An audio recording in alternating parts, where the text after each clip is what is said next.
ఇక అప్డేట్స్ చూద్దాం. ఎట్టకేలకు జిల్లాల పునర్విభజన అంశం ఒక కొలిక్కి వచ్చింది.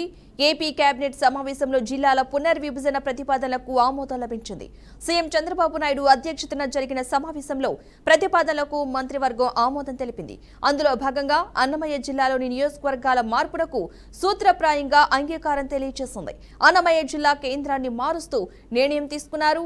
ఇప్పటి వరకు జిల్లా కేంద్రంగా ఉన్న రాయచోటిని మదనపల్లెకు మార్చారు. ఇక అదేవిధంగా రాజంపేటను కడపకు మార్చే ప్రతిపాదనకు గ్రీన్ సిగ్నల్ ఇచ్చింది.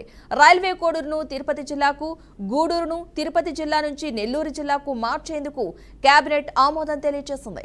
ఇక అదేవిధంగా కొత్తగా 5 రెవెన్యూ డివిజన్ల ఏర్పాటుకు పచ్చ జెండా ఊపింది. జిల్లాల పునర్విభజన తర్వాత రాష్ట్రంలో జిల్లాల సంఖ్య 28కి పెరగనుంది.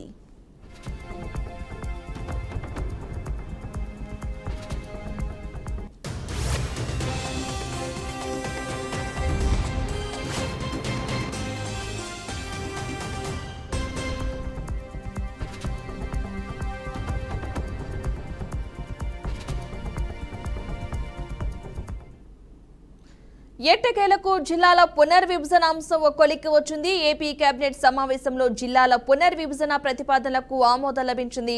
సీఎం చంద్రబాబు నాయుడు అధ్యక్షతన జరిగిన సమావేశంలో ప్రతిపాదనలకు మంత్రివర్గం ఆమోదం తెలిపింది. ఇక అందులో భాగంగా అన్నమయ్య జిల్లాలోని నియోజకవర్గాల మార్పునకు సూత్రప్రాయంగా అంగీకారం తెలియజేసింది. అన్నమయ్య జిల్లా కేంద్రాన్ని మారుస్తూ నిర్ణయం తీసుకున్నారు.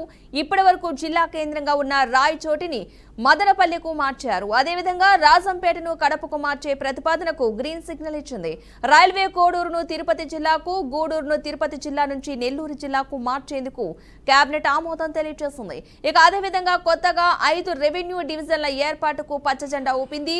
జిల్లాల పునర్విభజన తర్వాత రాష్ట్రంలో జిల్లాల సంఖ్య 28కి పెరగనుంది.